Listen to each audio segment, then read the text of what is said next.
PCHtv. I'm Piper Rother. And I'm Alex Linson. With spring activities on their way, many sports have seen a rise in athletes on the team. One of them being tennis, who has seen an increase in seniors deciding to finish out their high school career by playing tennis. While many students are stressing the second semester of the school year, many seniors are trying to relax their final semester in high school. And to do this, some chose to take up tennis for the fall season. I decided to join tennis because I've never played tennis before, and I just saw other people playing, and that was a lot of fun. Most of the players are just trying to have a relaxed season. Because all of my friends decided to play, and yeah, I just wanted to play and join a team. But others are taking this season pretty seriously. Well, to compete out there and keep in shape is my main goal this semester. A couple of the seniors used to play when they were younger. I played when I was younger, but it definitely has been a while. However, some have never even picked up a racket before. So I have not played tennis before, but I really like the game, and I hope to improve. A few seniors are looking to have a successful tennis season despite just joining the team. Well, definitely trying to bring home a state trophy, and I'll try my hardest. Others are just trying to have a good time. I just hope to have like a fun season, like win some matches and hopefully do well. The new surplus of seniors creates a chill atmosphere for the returning players. It creates a positive environment, like a more fun team, and just more like leaders and people who you can like look up to. And the players have joined a team that accepts them with open arms. My reaction from the team was a pretty welcoming environment. It was pretty chill. There was no really any pressure to perform or do anything. For PCHtv, I'm Daniel. Some of those students have a lot of talent when it comes to tennis. But that's not the only kind of talent we have in this school. Many students decide to try out for competitions such as The Voice and America's Got Talent. American Idol, The Voice, America's Got Talent. These three shows have two things in common. One, celebrity judges, and two, the drive to find the next singing sensation. Here at PCH, we have talked to people who have taken a shot at being the next star. For a good audition, there has to be a good song. Same bed, but it feels just a little bit bigger now. Our song on the radio, but it don't sound the same. Voice, knew how to do all the notes and everything, and I really liked how I felt singing it. 'Cause my heart breaks a little when I hear your name. It all just sounds like ooh. Once that song is chosen, it's nothing but practice, practice, and more practice. To prepare for my audition, I practiced a bunch of songs and decided which ones I thought sounded the best. But give her my time for 2 or 3 nights, and I put it on pause until the moment was right. Went away for a month until our paths crossed again. She told me I was never looking for a friend. Maybe you can swing by my room around 10. Maybe bring a lemon, a bottle of Coke. We'll be in between the sheets till 11. Nerves struck these students sooner or later. I'm a little nervous because I know there's a lot of people out there that are very talented. We'll see how it turns out. So cold all over my arm. I don't want to know that, babe. I'm not. There are different ways to audition for these shows. Traveling to the audition like JR and Lauren. I went to Chicago and went through a long line. Or submitting a video online like Josh Manis. I made 2 videos for 2 different songs and sent them in. According to JR, auditions don't have to be serious all the time. You can just do it for fun. For The Voice, I was nervous because they judge you because of your voice, so you can actually see how good you are. And for AGT, I wasn't really nervous. It was more like a fun activity. You know my secrets. You know my heart. You know what can build me up. One note isn't stopping these kids. I had to make it this time, so I want to make it. So I'm saying I love you. After their auditions, it was nothing but relief. I felt great because I know everybody said my voice was good and I did good. For next time, they're going to try harder and they're going to stick to it. I'd probably do more than just what I did in my audition because I just played guitar and I sang with it, so maybe I could add in a little more besides just that.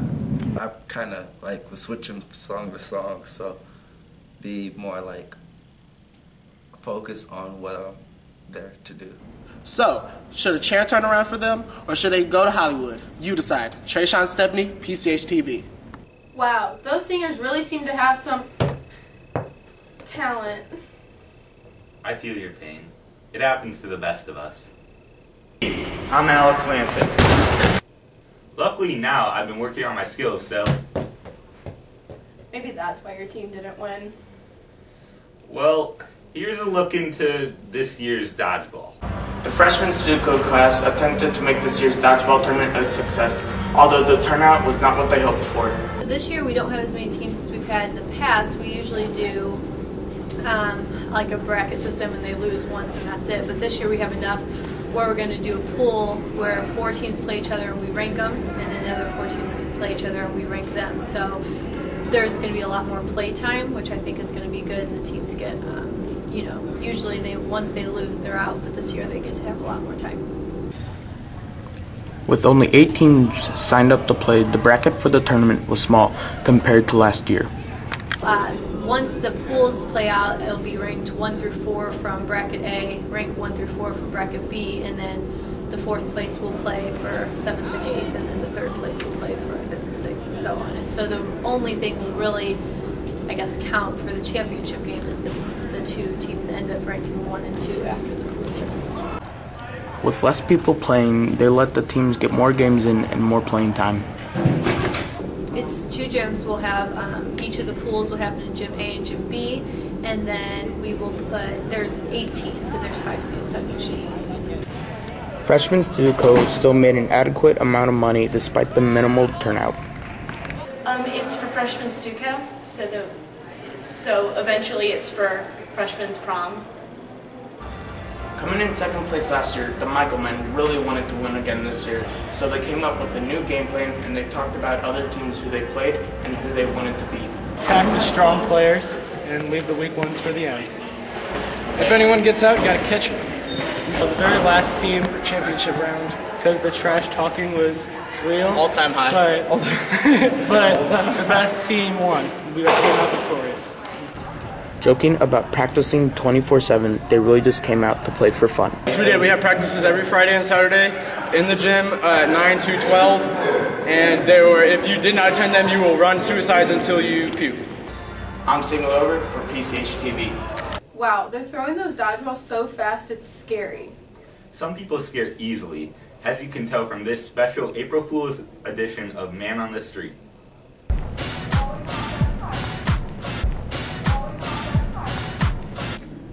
Biggest fear are like the mascots, you know, like the people who like dress up like football games.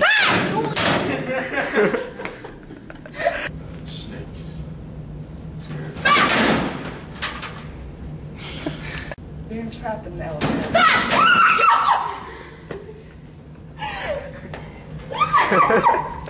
Crawling humanoids. My biggest fear is flying in a plane.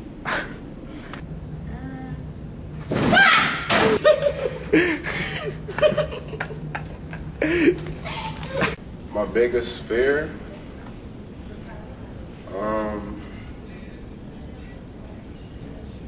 Losing family.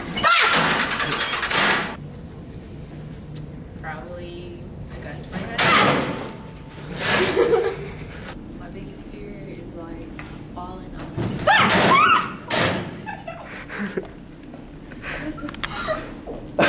I'm sorry.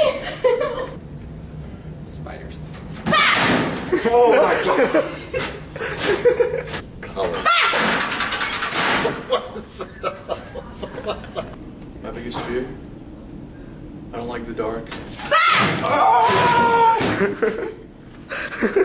My biggest fear is global climate change. Really? That's all you got? That's all you got? CrossFit is a workout that focuses on many different areas of training.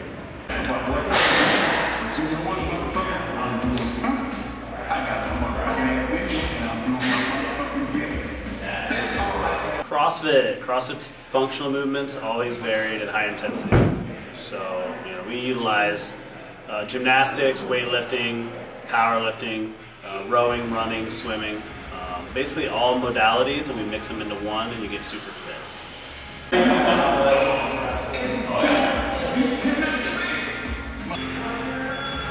Senior Chris Chen explains what makes a good CrossFit athlete.